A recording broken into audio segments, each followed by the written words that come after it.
they had prior risk factors like a cryptorchid surgery done. So in those cases, you go for scrotal ultrasound. But otherwise, physical examination is the cornerstone. And then moving on to truss. Truss, normal seminal vesicles are less than 1.5 centimeters in APD.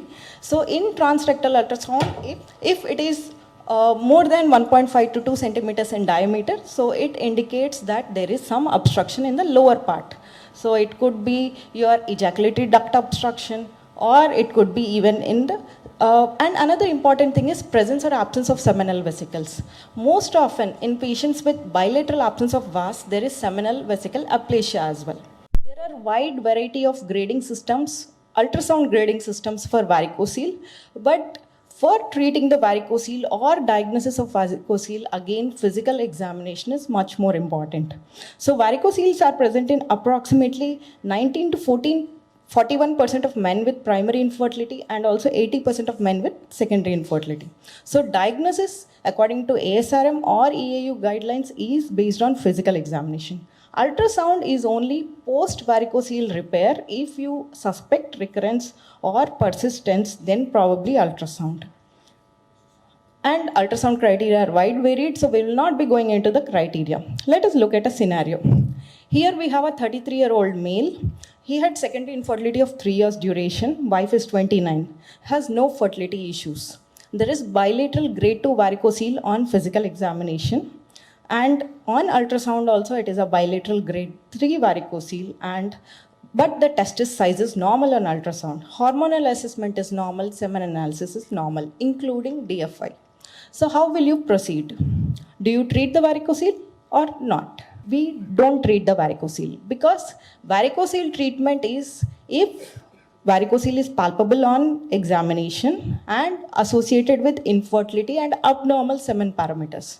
If the semen parameters are normal, you have a normal DFI, there is no role of treating varicocele. Probably we need to relook at the female partner evaluation.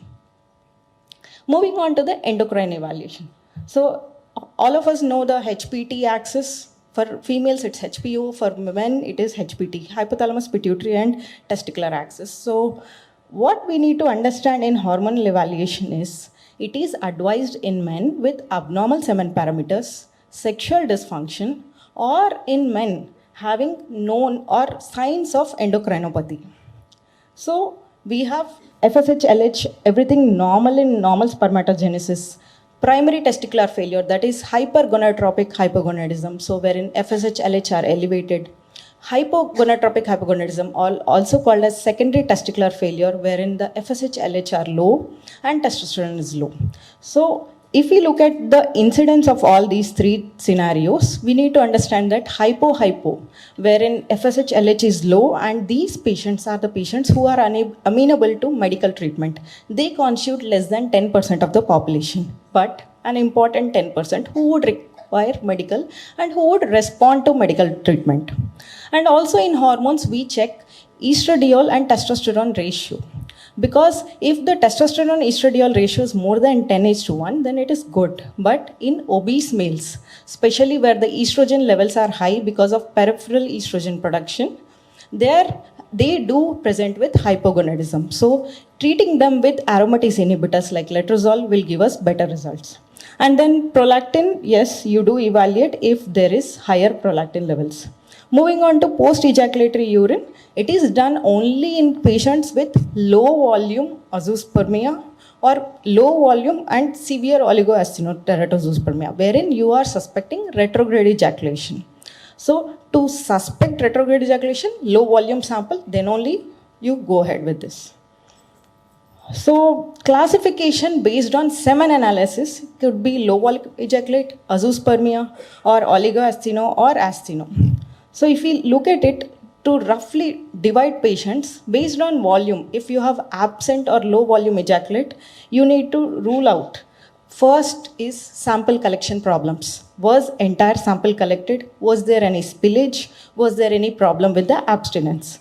Once you rule out all this, then you look at post-ejaculatory urine to rule out retrograde ejaculation. And if that is not so, then you look at transrectal ultrasound to look at obstructive causes. Moving on to the azoospermia. Azoospermia, yes, we have various causes, but our focus would be Is it treatable? That is amenable to treatment. So pre-testicular causes like you have endocrine problems, hypo can be treated medically. Post-testicular problems like ejaculatory dysfunction or obstruction, we are pretty sure we would be getting sperms for surgical sperm retrieval. But testicular causes, we might or might not get a sperm. So in azoospermia, how do you go about? First is physical examination. Was present, absent? Was absent, direct diagnosis, CBAVD. If VAS is present, then you look at testicular size, FSH levels. If testis is small, FSH is elevated, indicates that it is primary testicular failure, or if FSH is low, it is secondary testicular failure. So moving on to the genetic evaluation. Now that we have discussed AZU and obstructive and non-obstructive AZU, genetic evaluation is a very important component of male partner evaluation. Especially what we need to understand is, in cases with non-obstructive and severe oligoasthenoteratozoospermia, we need to look at karyotyping and also Y chromosome microdeletion testing. Because karyotyping, most common abnormality is Klinefelter's, and Y chromosome microdeletion, it gives us the chances, it predicts the chances of surgical sperm retrieval. The only test which is used to predict surgical sperm retrieval is Y chromosome microdeletion. So patients with AZF-C deletion have a higher chance of surgical sperm retrieval, whereas AZF-A and B have poor chances of surgical sperm retrieval. And moving on to obstructive. Once you diagnose patients with obstructive, the most important thing is there is an association with cystic fibrosis, and it is an autosomal recessive condition. So if you want to evaluate only one person, then I would advise evaluate the female partner. If female partner is not a carrier, then you are pretty sure you can go ahead with your ART treatment irrespective of the male partner evaluation. But if possible, evaluate both the partners to rule out cystic fibrosis.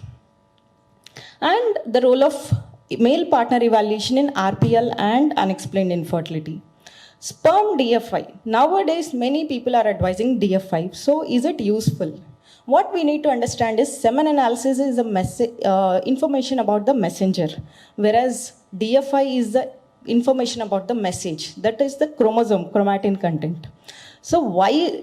After knowing that DFI is so important, it is still not a norm. Because what we need to understand is not all DNA nicks are detrimental. There is an auto-correction mechanism in the body. Nature has provided a wonderful auto-correction mechanism. So we don't know, we don't have a test to differentiate between pathological and physiological nicks. And also we are incapable of evaluating the genes affecting the fragmentation.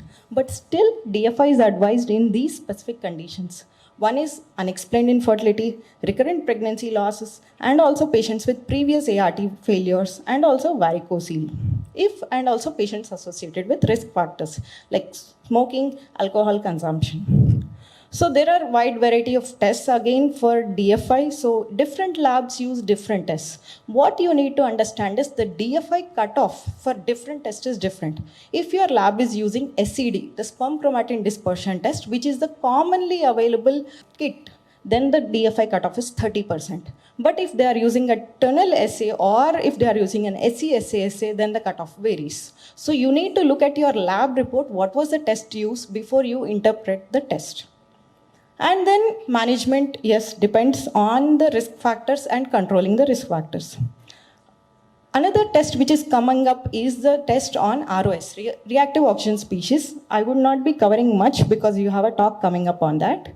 And last but not the least, male partner evaluation is also an important opportunity to evaluate underlying pathologies. This should not become a lost opportunity because sometimes, if you have noticed, erectile dysfunction has been quoted as the earliest sign of cardiovascular disease.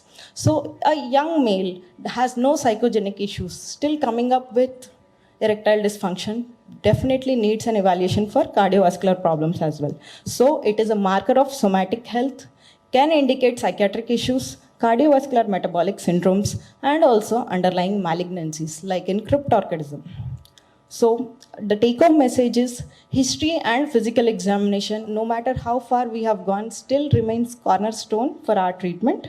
And also ultrasound should be used as a selective tool. Genetic evaluation in specific cases is very important to prevent transmission to the next generation. And also working collaboratively with fertility specialist and reproductive urologist can give us better outcomes for our patients. Thank you.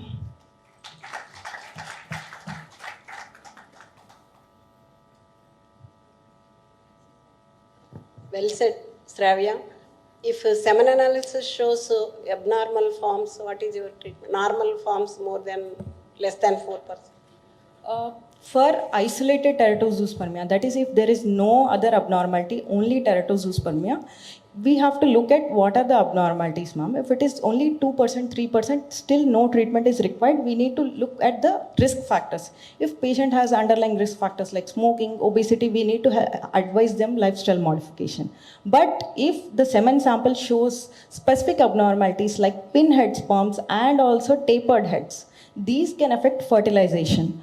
Pinheads are commonly noticed in varicocele. So if semen analysis shows abnormal forms, majority pinheads or taper heads, we need to go back and look at the physical examination or the ultrasound report to see if there is an associated varicocele, and treating that probably can improve the outcomes. Can coenzyme Q, these antioxidants can cure this problem? Coenzyme Q, among the plethora of antioxidants available, coenzyme Q is the only one which has grade A evidence, but it is proven to improve more on the motility pattern rather than the morphology. So morphology is most often genetic also associated.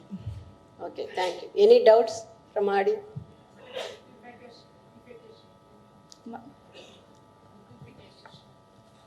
Liquefaction. Liquefaction is a function of the prostatic glands.